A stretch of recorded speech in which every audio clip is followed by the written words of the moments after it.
আরো দেব রক্ত।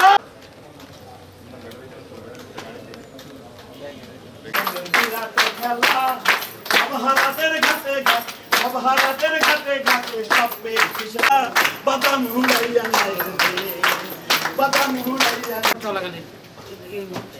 এবং আমাদের আপনারা যদি সরজমিনে এই প্রত্যক্ষ স্কিমে কি আমাদের লাভ বেশি না আমাদের শিক্ষক নেতারা?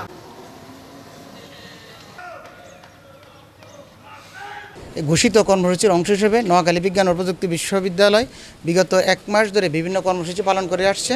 তারাই ধারাবাহিকতা আজ 1 জুলাই থেকে সর্বাত্মক কর্মবিরতি পালন করছে এবং সর্বাত্মক কর্মবিরতিতে আমাদের সকল ক্লাস পরীক্ষা সকল প্রশাসনিক কার্যক্রম বন্ধ আছে এবং আমরা শিক্ষকরা সকল কাজ থেকে বিরত আছি। আমরা শিক্ষার্থীদেরকে আশ্বস্ত করতে চাই যে আমরা এই ক্ষতিটা তাদেরকে পরবর্তীতে আমাদের আন্দোলন প্রত্যাহার হওয়ার সাথে সাথেই আমরা একাডেমিক্যালি সবাই বসে একটা সমষ্টিগতভাবে একটা প্ল্যান তৈরি করে কিভাবে তাদের এই ক্ষতিটা মিটিয়ে দেওয়া যায় সেই চেষ্টা আমরা করব।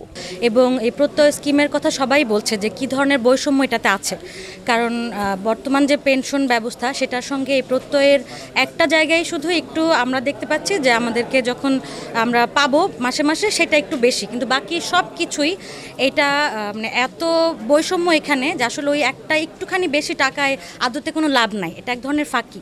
আর যদি বিশ্ববিদ্যালয়ের শিক্ষকদেরকে তাদের যদি বলা হয় যে তাদের সকল সুযোগ সুবিধা নিয়ে নেওয়া হবে তাহলে এদেশে কোনো মেধাবী আর থাকবে না। এবং আমরা জানি আমাদের দেশের হাজার হাজার তরুণ আজকে বিদেশে চলে যাচ্ছে, ব্রেন ড্রেন হচ্ছে বাংলাদেশের, মেধাবীরা কেউ থাকছে না। নতুন করে যদি পেনশন নীতিমালা করা হয় এদেশে আর মেধাবীরা কেউ থাকবে না।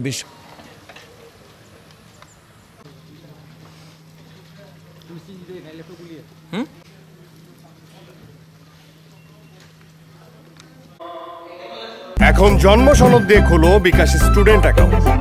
নিজের বিকাশ নিজে কর।